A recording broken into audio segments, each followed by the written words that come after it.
Tu veux que je me démaquille ou pas d'abord? Je vais peut-être retirer un tout petit peu.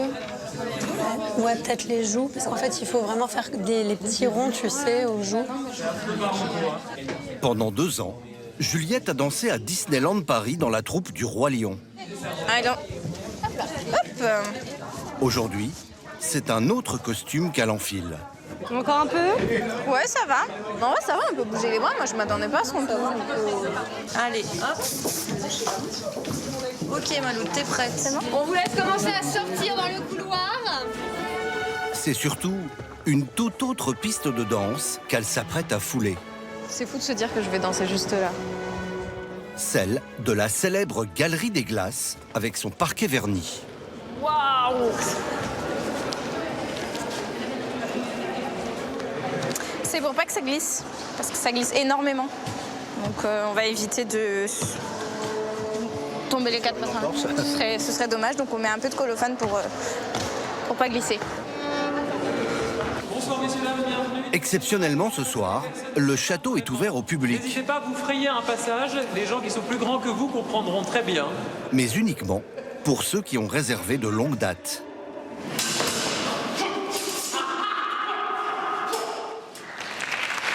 Un spectacle immersif à 37 €, baptisé le Parcours du Roi, où les visiteurs déambulent dans les principales pièces du château.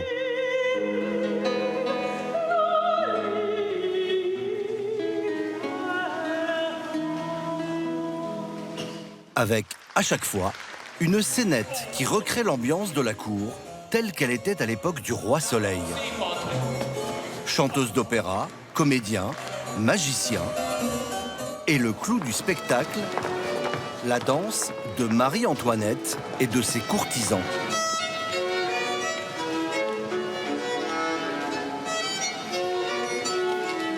Un ballet d'une dizaine de minutes que Juliette va devoir danser à 6 reprises dans la soirée pour les 6 séances du spectacle. Parmi les visiteurs, C'est magnifique. Nathalie, la maman de Juliette, Bonsoir messieurs, dames. Bonsoir. qui assiste à la dernière séance du jour.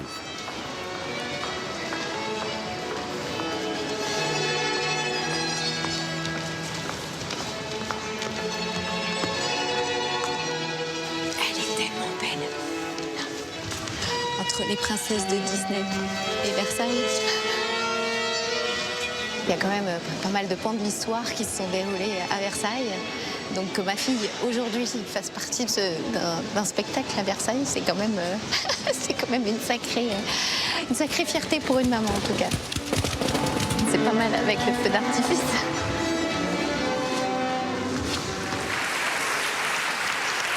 Organiser des événements exclusifs, multiplier les spectacles pour redonner vie à Versailles, c'est la stratégie du 4e monument le plus visité de France.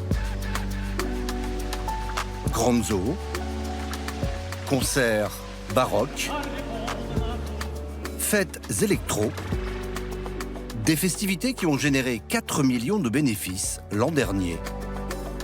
De quoi entretenir le patrimoine et attirer de nouveaux visiteurs à la cour du Roi Soleil. L'une des dernières initiatives, un grand bal costumé sur le thème des années folles, où les places sont comptées. Julien a décroché l'un des 720 tickets mis en vente. Il ne lui reste plus qu'à trouver la tenue adéquate dans cette caverne d'Ali Baba du costume d'époque. Hello. Je vous présente Claire, c'est ma cavalière pour la soirée. Voilà, et mon ami depuis. On est copains d'enfance en fait. On a arrêté était de au lycée ensemble. On a arrêté de compter les années. Oh là Oula, là. bah oui, il y a de la Oui, plume. celui-là, il est magnifique. C'est bien quand il y a de la plume. Et passez où, Claire, là? Claire travaille dans l'audiovisuel. Julien, lui, est directeur financier. D'abord, je trouve qu'on est beau quand on est bien habillé. Voilà, ça change de d'habitude. Et là, c'est plus, c'est pas vraiment déguisé, c'est plus de s'habiller chic, quoi. Pomme, ceci, vous aimez ou pas? Bah, c'est-à-dire, je préfère qu'on soit comme ça. D'accord. Le dress code recommandé, Ouais, la première, c'est, robe légère et brillante pour les dames, smoking et nœud papillon pour les messieurs. Non, j'aime bien les trucs un peu plus... voilà, un peu moins stricts, quoi. Et Pas sinon, du jour. sinon, je fais smoke blanc, veste de smoke blanc avec pantalon noir. Bah, bien sûr, macro. Non. Finalement, pas de smoking pour Julien, mais ce costume 3 pièces à rayures. Attends, j'ai l'impression d'avoir des épaules énormes. Non, mais c'est bien. Je trouve que c'est... Voilà, ça habille. Quand même un grand bal. Donc je pense qu'il faut être chic. J'ai une grosse tête. Grosse tête? Ouais, j'ai une grosse Coût de tête. la location, J'ai la grosse tête. Je suis toujours la grosse tête. 150 € chacun. Le problème, Ça c'est que fait pas soirée. j'ai pas une tête à chapeau. Non, mais donc, ça fait pas soirée. D'autres ont traversé l'Atlantique Fermeture des portes. pour venir danser à Versailles. Ouverture des portes. Ah, mince, c'est par là. Bienvenue. Asta Darling, 34 ans, débarque du Tennessee. Ça, madame, c'est Versailles. Regardez cette vue. Je n'arrive pas à croire que je suis à quelques pas du château. Cette ancienne hôtesse de l'air a perdu son travail pendant la pandémie. Costumière de formation, elle commence alors à créer des robes baroques avec des tissus de seconde main Ça, c'est moi qui l'ai fait. et poste ses œuvres sur les réseaux. C'est ma première vidéo qui est devenue virale en 2020. Je l'ai juste postée sur TikTok. Le lendemain, au réveil, je me suis dit combien de personnes l'ont vue. 14,6 millions. Et je me suis demandé, mais pourquoi ont-ils regardé cela? Je l'ai mise aussi sur Instagram, 10 millions, puis sur YouTube. Sur celle-ci, 29 millions de personnes m'ont regardé en train de m'habiller pour Noël. 29 millions de personnes. Et j'ai commencé à me dire, peut-être que je peux en faire mon métier. Ce soir, nous sommes à Versailles pour le grand bal. Le dress code, c'est années 20. Je vais vous montrer la robe que j'ai créée. Je voulais des paillettes, du brillant, des franges, alors habillons-nous et allons à Versailles. Devenue une star des réseaux sociaux, Asta gagne aujourd'hui assez d'argent pour fréquenter les soirées costumées du monde entier, pour le plus grand plaisir de ses millions d'abonnés, friands de glamour historique. Oh mon Dieu, pourquoi je suis passée par là? Oh, je m'enfonce. Bah, c'est pas très glamour. Mon Dieu, que c'est beau la nuit. C'est la deuxième fois cette année qu'Asta participe à un bal costumé à Versailles. Il fait froid. Elle a choisi le pass diamant à 500 € avec accès à l'espace VIP, buffet et champagne à volonté. Merci beaucoup. C'est beau. Ça mérite un petit instant d'arrêt. Oui. Magnifique. Et ça, c'est la chapelle. Ça, c'est la chapelle royale, ouais. Pour Claire et Julien, ce bal à Versailles est une première. C'est toi qui as le billet? Oui, c'est moi qui ai les billets. Ah bah vas-y. Eux ont opté pour la formule la moins chère, 200 € quand même par personne, qui donne droit à une coupe de champagne. Bonsoir. Bonsoir. Merci. Alors quand même, là, on est transporté dans un autre temps. Carrément. Chine. C'est ça que j'attendais. Tellement canon. La soirée s'appelle le bal du siècle, organisé ici pour la première fois en 1923 pour la réouverture du château après rénovation. La deuxième édition a eu lieu 100 ans plus tard, en 2023, et avec le succès, le château a décidé de refaire ce bal du siècle chaque année. On regarde s'ils sont plus beaux que nous. Mais non. On hésite, mais on sait qu'on est plus beau. La vache. La galerie des glaces, Mon Dieu. c'est magique. Tellement canon. Pour ouvrir le bal, Alexandra Cardinal, une des plus célèbres danseuses de l'Opéra de Paris.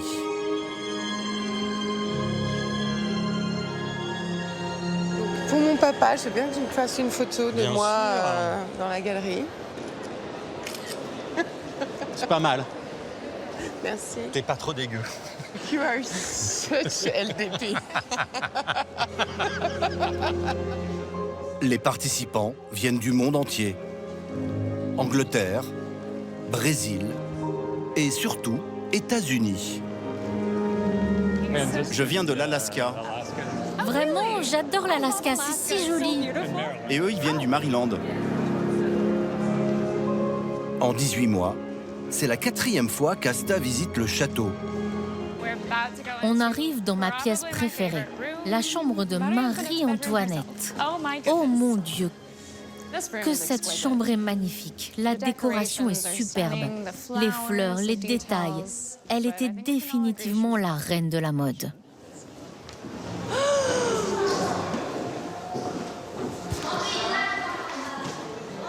Mon homme, le marquis de Lafayette. Je ne savais pas que tu étais là. Il est si mignon. Je veux t'épouser. Le grand bal se tient dans la galerie des batailles, 120 mètres de long, la plus grande salle du château. Sur le parquet, la star des réseaux sociaux est pour une fois un peu intimidée.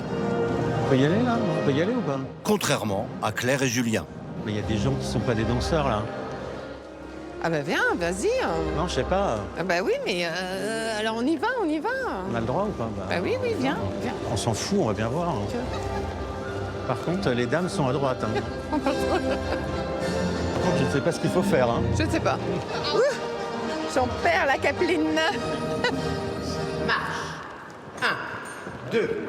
Au milieu de la piste, Arnaud de Giovanni, le maître de bal, dirige les 720 danseurs. À 8, les messieurs seulement. Cela commence par une danse à 3 temps très en vogue au 19e siècle, la mazurka. En revanche, la mazurka, on ne connaît pas bien, nous. Non plus. Ah bon, bah ça va, hein.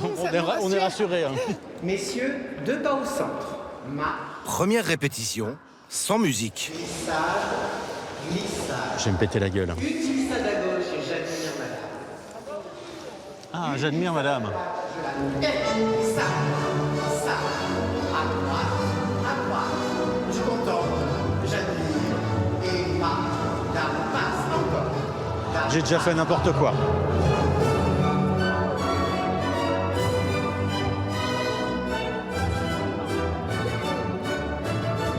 Monsieur. Claire a tout compris. Enfin presque. Pardon.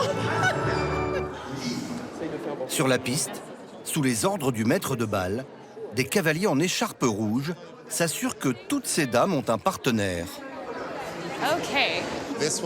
Cette danse était la préférée du roi Louis XIV. Ah d'accord. La tempête. Je la connais cette danse. Aux États-Unis, cette contredanse du XVIIe siècle est devenue un incontournable des danses de salon. Retournez-vous là. Une danse où l'on change en permanence de partenaire.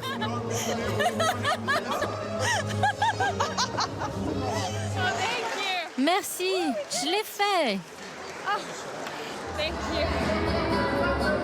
Charleston, gigue américaine. Pendant 3 heures, Claire et Julien ne quitteront pas la piste.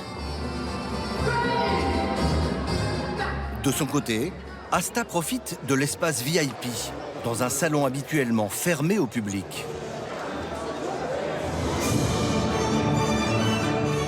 En guise de bouquet final, un feu d'artifice. Et même une demande en mariage. Et des oui.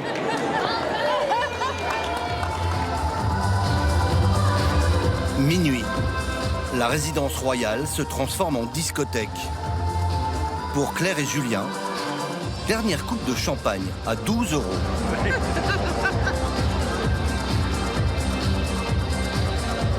Je savais pas qu'on ouvrait aussi facilement le château. On n'avait pas peur d'abîmer cet endroit au milieu de plusieurs siècles. La musique forte. Mais c'est sympa que ça vive en fait. C'est étonnant. Mais sans doute, ils s'amusaient beaucoup à l'époque.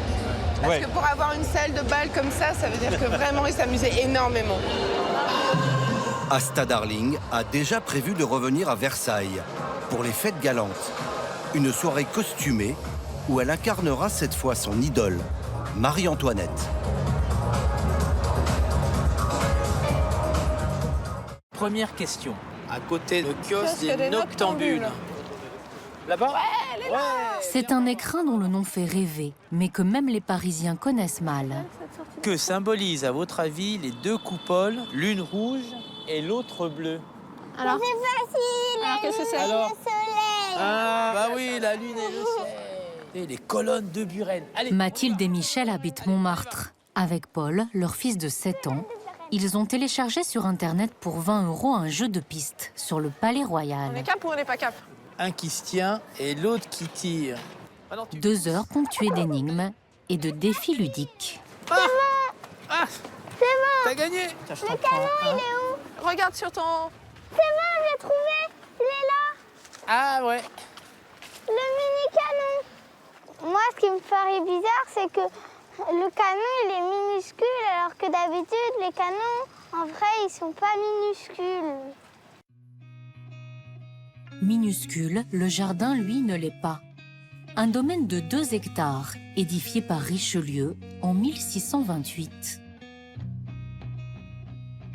C'est sur ces pelouses que Louis XIV, enfant, a joué. Le Palais Royal a ensuite abrité fêtes extravagantes et cercles de libertinage. Au 19e siècle, le Palais Royal, c'est le centre névralgique de Paris. 400 boutiques quand même, hein. Vous avez ganterie, parapluie, articles pour fumeurs, bijouterie, joaillerie, estampes licencieuses. Devenu plus sage, il reste une ruche, pas un musée. Un centre névralgique de la République, avec le Conseil d'État, le ministère de la Culture et le Conseil constitutionnel. C'est magnifique, non? Un pôle artistique aussi, avec notamment la Comédie Française. Sur ce cheval, il y avait les 2 frères. Et même un haut lieu de la gastronomie. Hein? La nouvelle récolte? Oui. Parfait. Donc le carré d'agneau, chaud calé compoté, pas plus. Un domaine clos comme un cloître que seule une poignée de privilégiés a la chance d'habiter.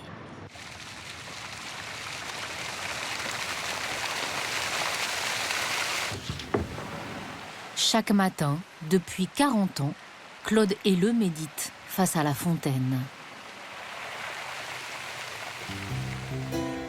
Romancière, critique littéraire et musicale, Claude a acquis cet appartement avec son 3e mari fortuné. 300 mètres carrés en duplex, meublé d'œuvres d'art, d'antiquités, témoin d'une vie extraordinaire. Il y a des gens, tout leur argent, c'est pour voyager. Moi, je voyage ici. Enfin, je suis devenue amoureuse du Palais Royal. Et c'était ma plus grande fidélité. J'ai jamais été fidèle à un homme aussi longtemps qu'à ce jardin. Un appartement historique. C'est l'ancien logement de l'écrivain et ministre de la Culture André Malraux et de sa compagne, la poétesse Louise de Villemorin. Une pièce ici, qui était la chambre de Malraux d'ailleurs, et qui est mon foutoir. Et alors, les salles de bain arrangées par Louise de Villemorin, tous les robinets étaient en vermeil. La douche, de la baignoire. Tout le monde veut me les piquer, mais j'y tiens beaucoup. Claude loue régulièrement son appartement pour des tournages de films. Dans cette cuisine, s'est assis pendant plusieurs mois Fabrice Lucchini. Parce que moi, je fais du café à la chaussette. Comme autrefois, je n'ai pas de machine. Un café à la chaussette pour Jacques Roussel, son voisin d'en dessous. Le mètre carré au Palais Royal atteint désormais les 60 000 €. C'est le quartier le plus chic, le plus cher de Paris. Un luxe que Claude et Jacques ne pourraient plus se payer aujourd'hui. On va se retrouver ici un jour avec une population qui n'aura plus rien de typiquement parisien, comme vous, ou moi, les vieux habitants de Paris, comme les vieux habitants de Venise, sont chassés du centre-ville. Il n'y a pas un parking dans le quartier et tous les parkings sont pleins. Il faudra qu'il n'ait pas de personnel parce que pour aller dans la cuisine, il faut traverser le salon et qu'il n'y a pas de chambre de service. C'est pas un lieu pour le luxe. C'est pas un lieu pour recevoir. Il faut de l'argent parce que ça coûte cher, mais c'est pas pour un luxe ostentatoire. Oui, mais le lieu va intéresser de plus en plus que des grosses fortunes. Je crois pas. Jacques habite sous l'étage noble de Claude, à l'entresol. Il connaît le palais royal depuis son enfance. Et voilà, mon arrière-grand-père est là, avec dans le jardin, à l'angle. Son épouse Patricia et lui ont acheté cet appartement il y a 20 ans. Il y a une époque, c'était pas cher du tout. Dans notre enfance, le Palais Royal était un endroit triste. Très triste. C'est en fait la première HLM, ici. C'est avec la première galerie marchande au monde. Galerie marchande couverte, où on pouvait se promener, ce qui était astucieux. Et les appartements de rapport pour être loués relativement bon marché. C'est pour ça qu'il y avait toutes les prostituées, Ici, c'était un haut lieu de la prostitution. Ces entresols valent désormais 20 000 € le mètre carré. Jacques vit au Palais Royal, il y travaille aussi. Dans l'une des 42 échoppes installées sous ces arcades, la plupart sont des boutiques insolites.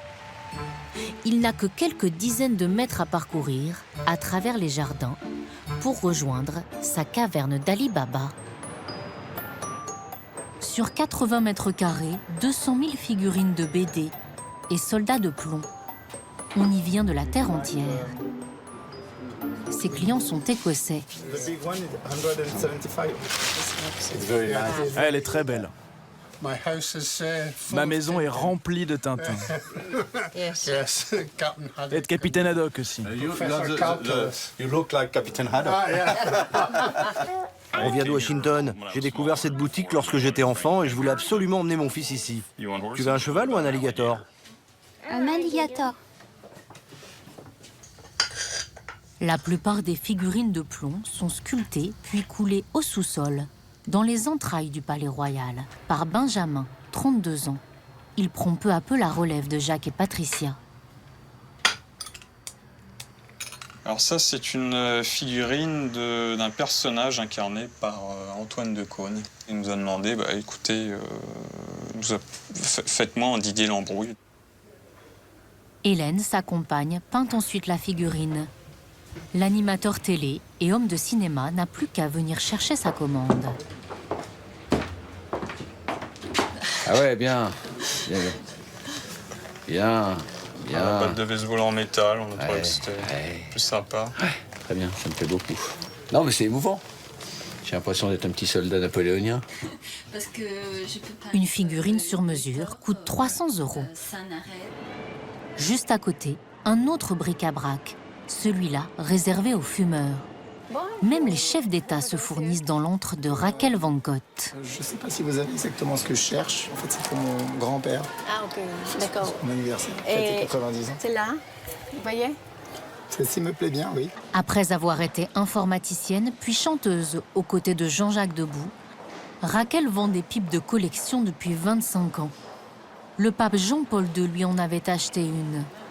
Elle reçoit ce jour-là l'appel d'un roi. Monsieur, je crois qu'il y a beaucoup de circulation. Oui, vous voulez que je vous attends? Non, c'est pas la peine pour la prochaine fois.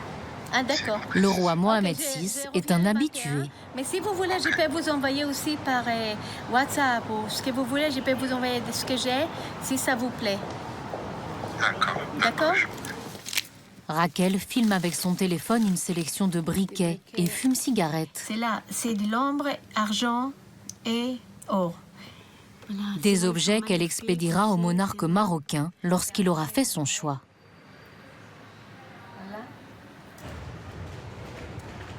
Laurent Stocker travaille lui aussi au Palais Royal, mais pas dans une boutique. Il fait partie des 39 sociétaires de la Comédie Française, créée par Molière en 1680. Moi, je laisse toujours la porte de ma loge ouverte. C'est assez spartiate. Et puis voilà, là on a les stores du Conseil constitutionnel pour que ce soit de la même couleur. Ils nous ont mis les mêmes stores. Il y a 7 loges seulement sur les colonnes de Buren. Là j'allume, linge général, hop, et voilà. C'est là que commence l'angoisse. Tu me donnes envie de vomir, rentre à Munich, et enfin je serai délivré. Tout acteur entre à la Comédie Française comme pensionnaire, puis peut être élu par ses pairs, sociétaire. Un contrat d'au moins 10 ans et une discipline d'athlète de la scène. Moi je m'y ferai jamais. J'accepte tout si je me bats. Je te crache dessus, tu me pardonnes, tu me donnes envie de vomir, rentre à Munich. Je me mets à plat ventre. 14h, dernier rituel avant de jouer La Nuit des Rois de Shakespeare. Voilà, ça c'est vraiment l'odeur de La Nuit des Rois. Depuis sa loge, Laurent peut entendre le public qui arrive. Parce que ça, par exemple, ça c'est un moment de... C'est joyeux et en même temps c'est l'enfer, quoi. Mesdames, Messieurs, début de représentation dans 10 minutes. Nous allons nous retrouver au foyer pour un petit raccord chant, s'il vous plaît. Rendez-vous au foyer pour le raccord chant, s'il vous plaît. Début dans 10 minutes. 10 minutes. La pièce de Shakespeare dure 2h45, sans entracte. La mise en scène est audacieuse. Denis Podalides, en petite tenue. Et entre deux tirades d'époque, des apartés improvisés sur l'actualité.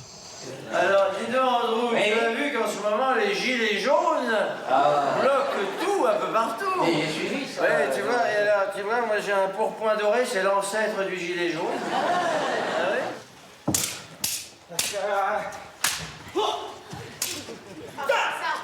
Toby, je t'ordonne d'arrêter ça, alors rien ne changera jamais ici. Vendus entre 5 et 40 €, les 862 fauteuils seront tous réservés jusqu'à la fin des représentations. Le taux de remplissage annuel de la Comédie Française est de 95%. Voilà, c'est fini. Je vais aller enlever le reste du sang. Bon, là, il n'y en a presque plus, mais après, je vais aller prendre une douche parce que c'est quand même bien fatigant. Là, ils sont déjà, vous voyez, au bout, en train de démonter La Nuit des Rois pour monter la Locandira, le spectacle qu'on va jouer ce soir. 975 levées de rideaux par an, 3 représentations par jour, 7 jours sur 7. Laurent Stocker joue 3 pièces en alternance. À peine le temps de se faire couper les cheveux au 5e étage. Bonjour. Alors, voilà, Véronique Baudin qui me coupe les cheveux depuis 17 ans. Je recoupe quand même un petit peu partout. Hein. Ouais, bah, tu fais léger, quoi. Fais pas n'importe quoi. Hein. Elle le fait pas bien, mais comme elle le fait vite, c'est elle que je viens voir. Véronique règne aussi sur un stock de 1000 perruques. En avançant dans le temps, on se retrouve avec des perruques trop petites pour les comédiens. Parce qu'on a pris la grosse tête. J'ai pas dit ça. Je n'ai pas dit ça. Et je sais qu'au costume, ils ont exactement le même problème au niveau des chaussures. C'est-à-dire que plus on avance, plus les têtes grossissent. Plus on est intelligent et plus on a des grands pieds. Voilà, je pense que c'est bien résumé. Perruques, chapeaux, costumes, tout est fabriqué sur place.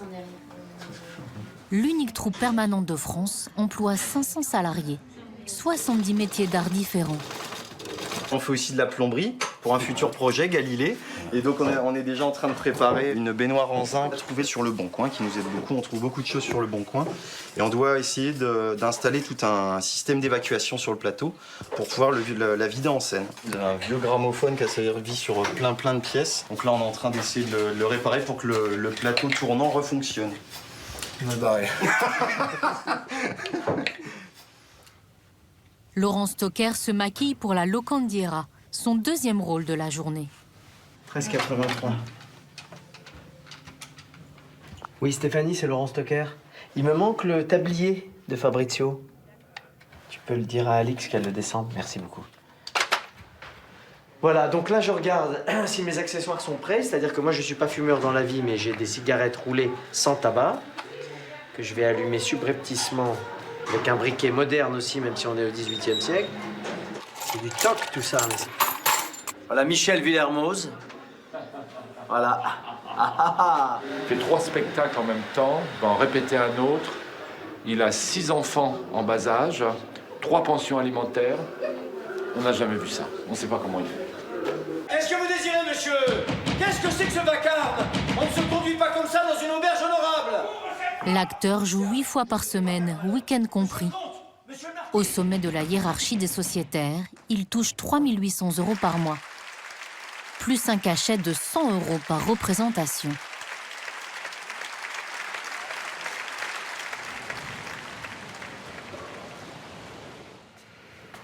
Dans ce décor du XVIIIe siècle, les acteurs de la Comédie Française ne sont pas les seuls à enfiler le costume. Depuis 28 ans, Michel Boyon grimpe le grand escalier d'honneur du Conseil constitutionnel.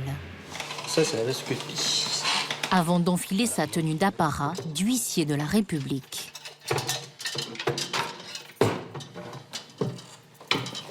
Accompagné de la chaîne.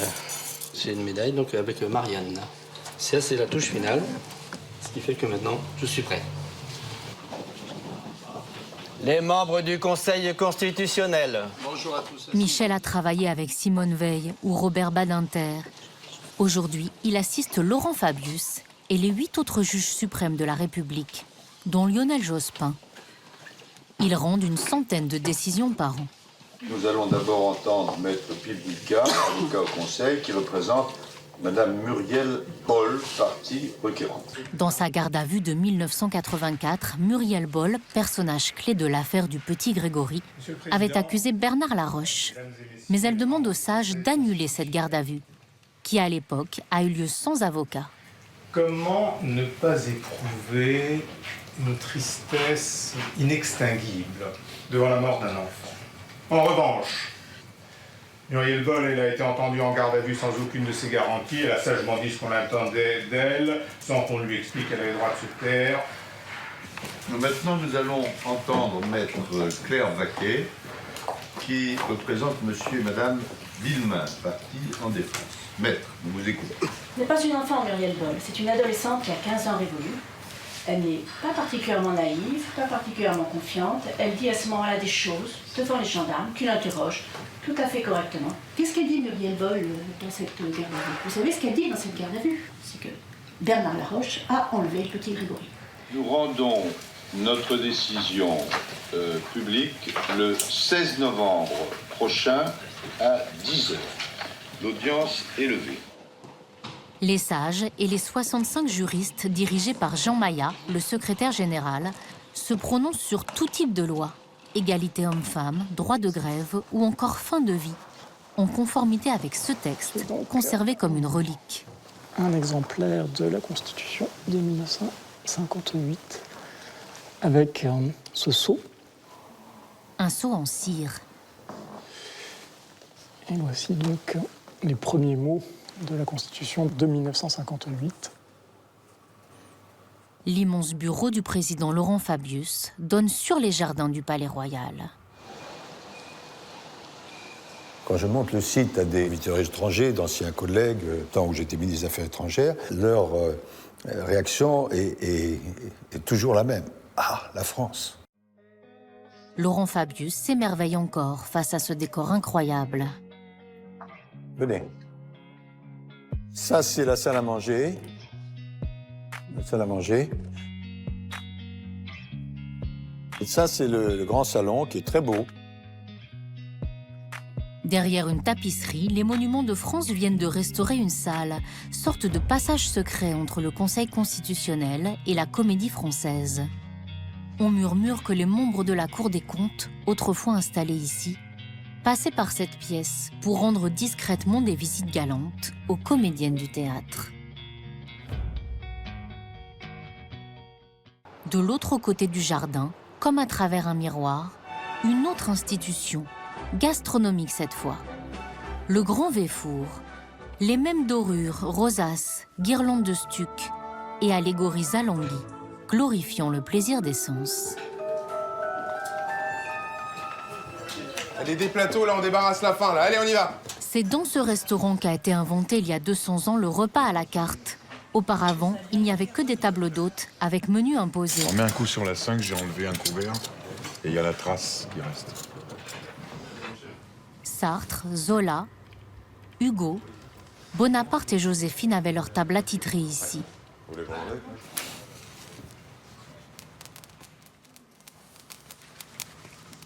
Voilà, ça sent bon, on est bien, en plus ça sent bon dans le restaurant. Ok, merci.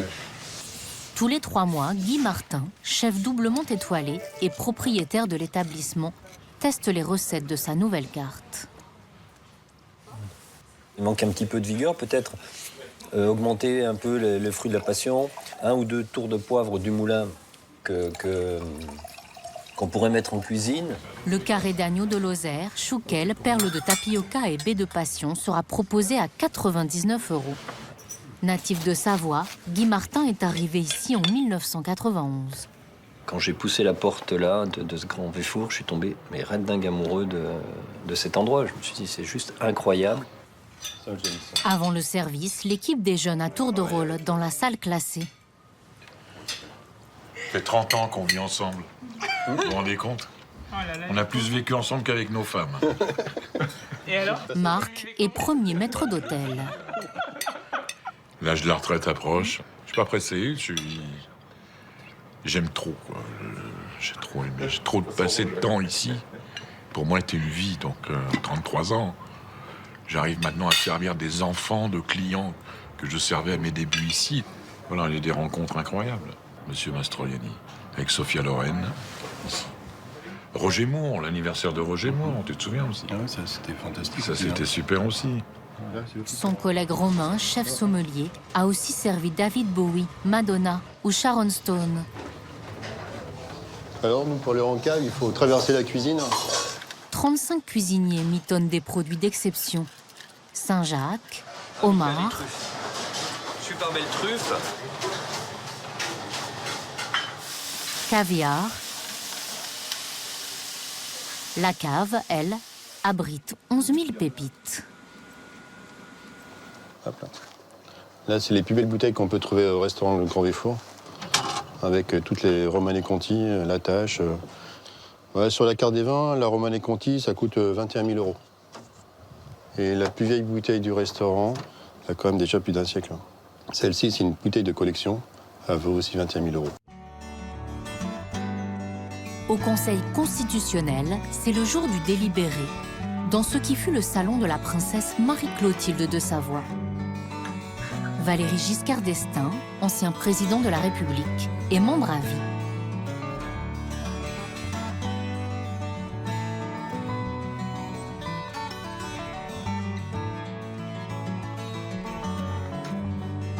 Après 3 heures de débat, rebondissement historique. Laurent Fabius et Jean Maillat vont rédiger le communiqué qui fera la une des journaux. Les sages donnent raison à Muriel Boll contre les parents du petit Grégory. Asseyez-vous. Bon, j'ai regardé là le projet de communiqué. Là, je suis en train de le terminer. Ça me paraît bien. Oui, là, dernier paragraphe, là, vous avez sous les yeux. Suivant les prévisions du Code de procédure pénale. Oui, oh, c'est un peu cryptique, effectivement. Ouais. Enfin, non, mais c'est le mot prévision. C'est oui, prescription. Voilà, les prescriptions. Prescription. La garde à vue de l'adolescente d'alors est déclarée anticonstitutionnelle. De l'autre côté du bâtiment, à la Comédie Française, se joue également un fait divers tragique, fictif cette fois. Jacques, le fabricant de soldats de plomb, et Claude sont venus en voisin applaudir Britannicus de Racine. Il a toujours le dernier mot, il a trouvé le truc là. Petit passage devant le fauteuil du malade imaginaire, dans lequel Molière a agonisé. C'est émouvant, non? Allez, je chante. Excité d'un désir curieux, cette nuit, je l'ai vu arriver en ces lieux. Triste, levant au ciel ses yeux mouillés de larmes qui brillaient au travers des flambeaux et des armes. Un cœur déjà charné. Laurent Stocker est Néron, empereur romain, en costume de ville. Tandis qu'il n'est point de romaine, que mon amour n'honore et ne rende plus vaine, qui dès qu'à ses regards... Certains soirs, tandis que le rideau se baisse sur la scène, comme le clamait un roman du XVIIIe siècle, si Paris est la capitale de la France, le Palais Royal, lui, est la capitale de Paris.